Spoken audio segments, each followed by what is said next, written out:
Yeah, it's your fault. All right. Top 5 countdown of things we didn't even friggin' talk about tonight. The future. No, it's our top 5 countdown of futuristic movies. I'm excited. I had a parameter on mine, so I figured we'll just go around the horn real fast. My parameter was takes place. It doesn't have to take place on Earth, but it's an Earth-based movie, so it's a futuristic in the sense that, like, okay, this is Earth and just down the line. So let's start with our number 5s. I'm gonna go, Paul. What you got? Number 5, I went with Sunshine by Danny Boyle. Great movie. Good. I love that movie. And my parameters were ones I think are plausible. I'm not gonna say likely or anything like that, but at least plausible in my opinion. I get that. Yeah, no, I get that, and that's sort of like the route I sort of went with. Some of them are a little fantastical, but yeah, I like that. What do you got for me, Dan? What's your number 5? Plausibility was a huge barrier for me, but also I wanted ones that were prescient. I wanted them to be attempting to predict. That's it. That was a thing for me. Is like not like, sorry. I mean, obviously it's futuristic, so it's about prediction, but like intentional prediction versus my number 5 is Demolition Man. In particular, the desexualization of modern society, that I think we're going to see the development of, especially when we talk about consensualism versus non-consensualism, all that stuff. Like, we're going to see the development of that kind of sexuality that's presented in that film. Forget the Taco Bell stuff. Forget, Dennis Leary living in the basement or whatever. Like, I think the number one accuracy they really had was like, I didn't know we were going for accuracy, but okay. I like it, Dan. No, Demolition. I love that movie. And you know what's funny? It's not Taco Bell everywhere. There are ones you can see on TV now where he says Pizza Hut, because did different. There were different ones in different countries. Yep. Yeah. So so I thought it was funny because there are people who are like, Mandela effect. I'm like, no. I remember on the DVD. I didn't realize. Did they do that a lot back then with movies? I just didn't know that. So redub things just in case for product placement or something. Yeah. I mean, I don't want to say a lot, but yeah, it's become more and more prevalent over the years. My number 5 for this is Interstellar. Yes. I mean, and it's from, these are like Earth-based movies, but like I picked them because they're probably my top 5. You know what I just realized? Ooh, I'm gonna have to change this out. I gotta have a Denis Villeneuve, who is not nominated for Best Director, by the way. How is Dune 2? Never mind. We're off that. Right. Futuristic movie. Yeah, I know. Anyway, number 4. What you got, Paul? I had to think about the Mafia, so I went with Looper. Ooh. Oh, cool. All right, that was a good one. I love that movie. Yeah. I think it's one of Bruce Willis's best films. I like this too because you're going like so far it's been like independent, like kind of off the beaten path. Very nice. What do you got for me, Dan? What's your number 4? Snowpiercer, not the TV show. No, the movie. The movie, right? Yeah. That's the only one I've seen. I haven't seen the TV show. So there's a whole TV show that, I mean, it went for one season. It was bad. I checked out the first episode. It's like, nah, I'm not. Like, that's, I mean, how do you tell a story about like 5 seasons now?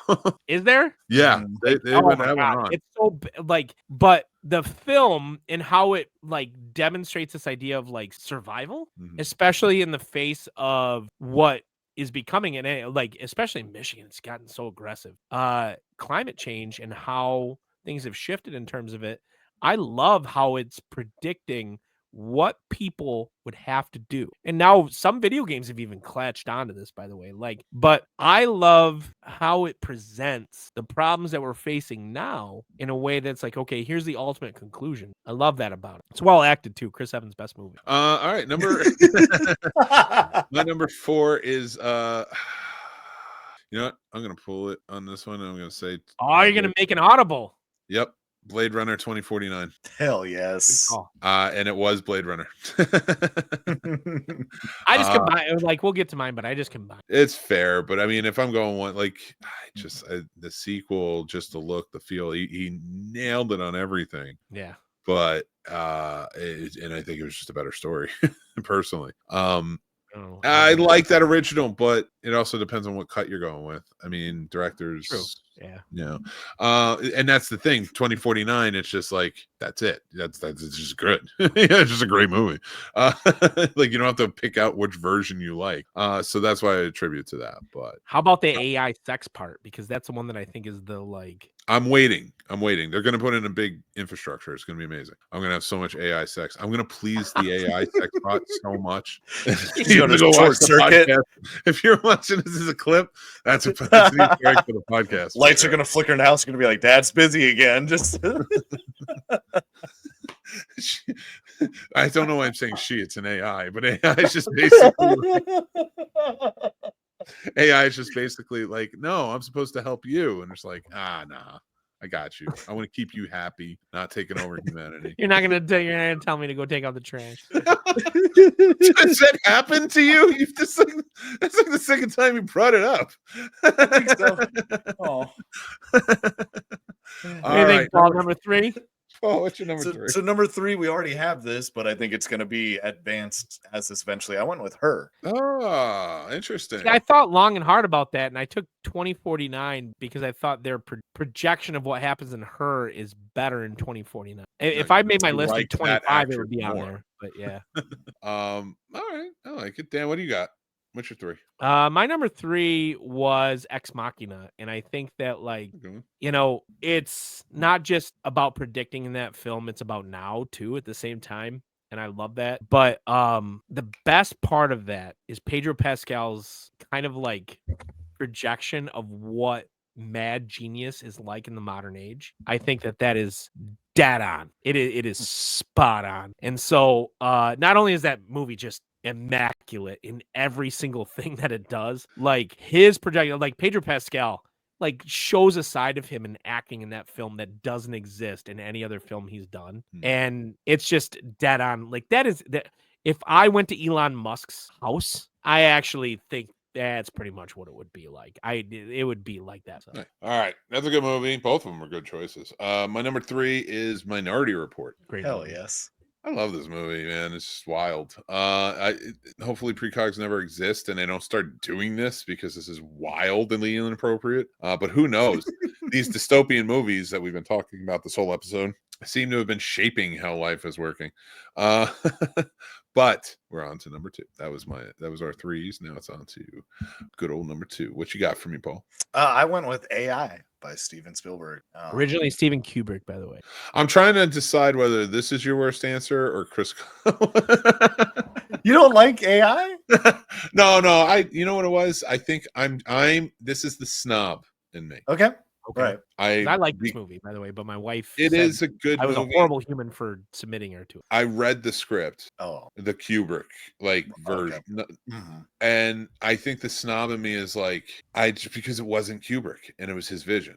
And I love Spielberg, but like we were talking about earlier with Spielberg's misses, I think when Spielberg tries to take on somebody else's voice, he misses. And this is one where he tried to bite off more than he could chew. Good pick, Paul. Good pick. But I think I slammed that so hard. I slammed that so can see hard. the future going as far as robots and AI. I forgot why I was saying that. I just got on Kubrick and Spielberg. No, I would never say that because I hate you. Right. That's fair. No, I don't know. I'm sorry. I didn't mean to drag the movie. So I think the snob in me. So it's me. Right. It is a good movie. There's a lot of value to it, but I think it's just because I, with the script and everything else, I'm like, yeah, I wish this was more Kubrick had done this. My only knock is that it's too sad. It is sad, but that's the thing. Every Kubrick movie is fucking sad. Every Kubrick movie is sad, but you still walk out of it and you're like, I'm cool though. Yeah. So I think watching this, but Spielberg, when he does sad, Jesus, you need like a wet blanket just to get shocked out of whatever you just dealt with. So when it came to AI, I think it was because it was so Steven Spielberg. It was just so sad. I love how that's a verb. I was torn between AI and iRobot because I was trying to go with one with just the robots, and I was torn about that. Both of those films. I films thought that I've about been those. with, yeah. AI is a good choice. It's a very good choice for this. I'm not. Again, it's a snob in me. That's it. It's not taking anything away from the movie. Yeah, I Robot. I'll need to look up that script because I didn't realize it was supposed to be a Kubrick or it was Kubrick's to begin with. So I'm He kind of developed it for over 20 years. Yeah. Oh, I didn't know that. He wanted that to be like his last movie. Yeah. And then they killed him. No, they killed him. Don't you fucking lie. You keep that Bro Rogan shit over on your end.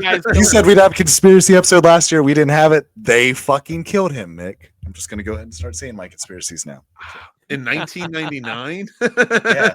What else came out that year, Mick? Eyes Wide Shut. I don't know what that means. Oh, shit. You might be right. Oh my God. I just thought about the content of that movie. I wasn't. That movie was actually all about Diddy parties. That's the actual. Yeah, but who goes to Diddy parties? But still.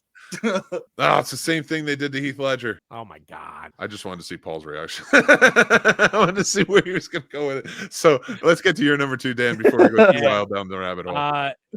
My number 2, and this is, I think it'll surprise you a little bit, Mick, is I combined them together. It's Blade Runner in 2049. I just do it as one because it's a projection of the future, right? Like Blade Runner itself was supremely prescient in terms of oligarchical control of the world, and that's what we are living in, is oligarchical control. And that movie was made in 1981. The novel, that it's based on, Do Androids Dream of Electric Sheep, is phenomenal, by the way, with Philip K. Dick.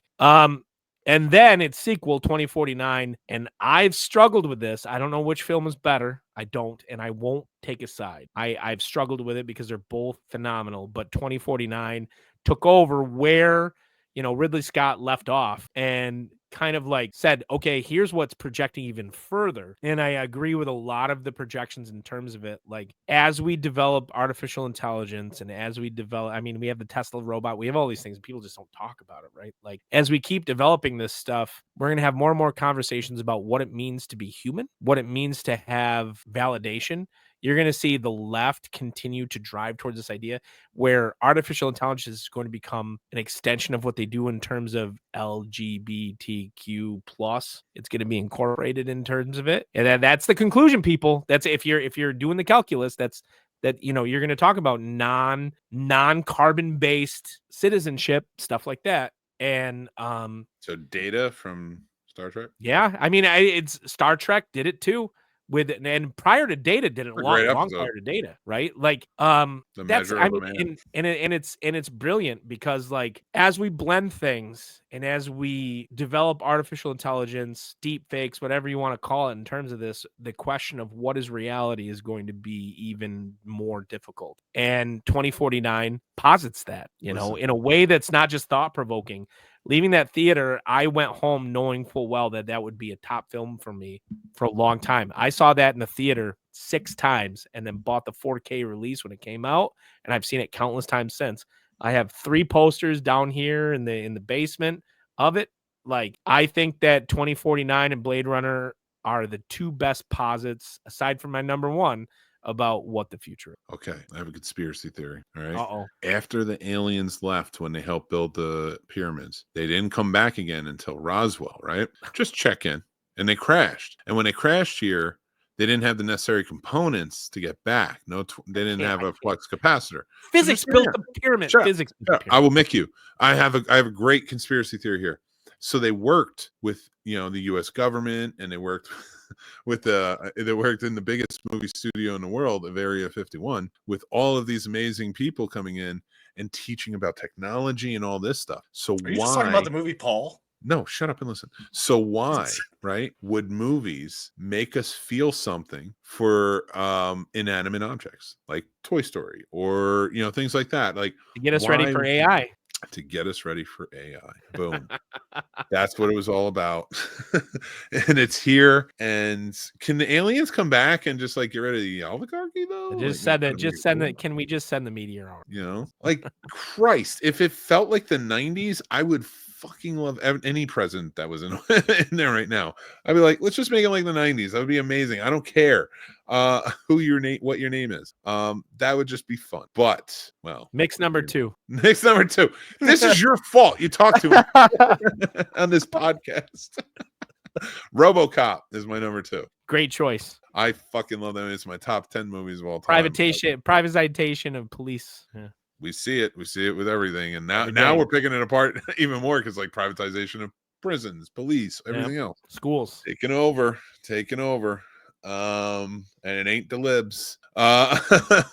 It's the rich. And here we go with our number ones. What's your number 1? This is one I'm looking forward to, and I hope that actually happens soon. And I went with Ready Player One. I fucking hope that. I love it, right? I don't.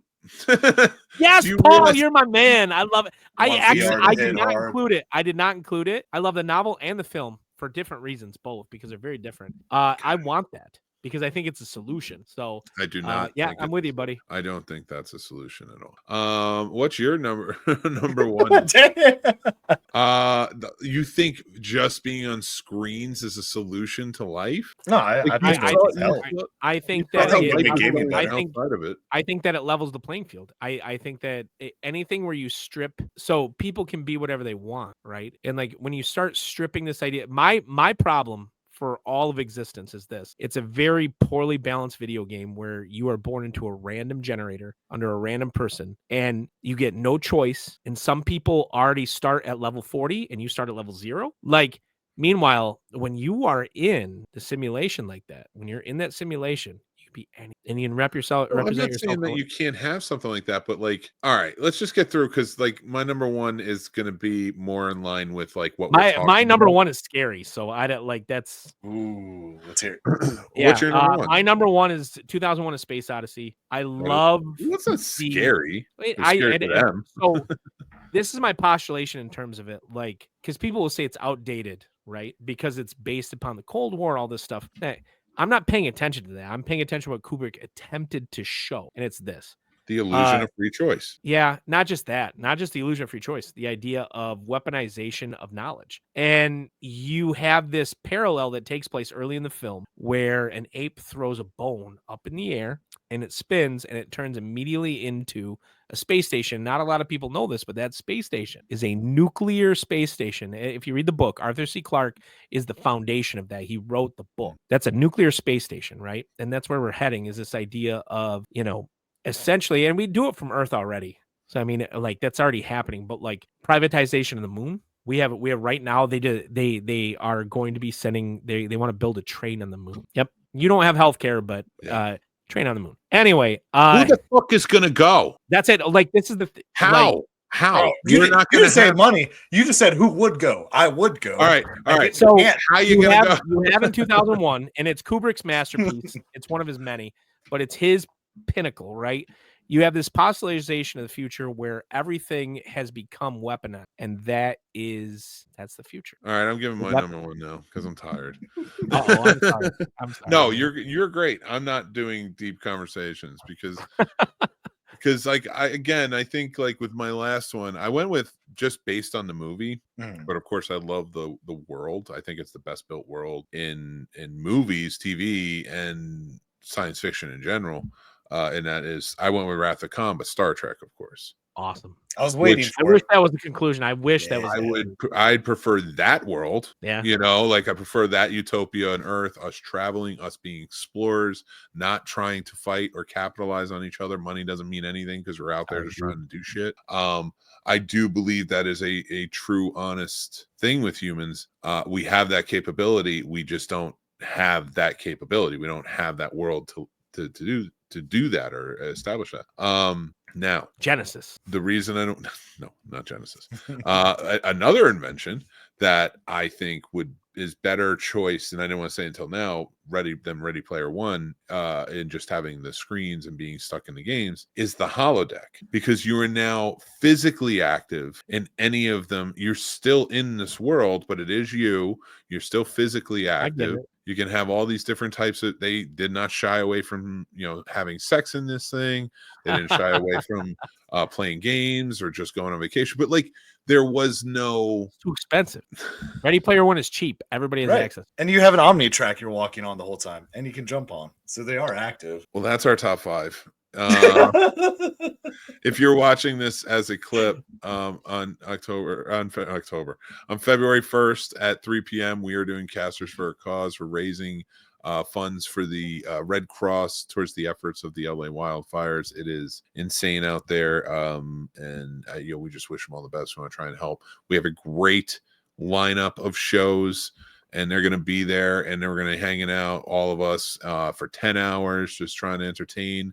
Please come. The GoFundMe is open. It's down in the link below. You can go check it out. But and donate, share out, the whole nine. But we really appreciate it, and we're trying to get this going, so we'd appreciate it if you guys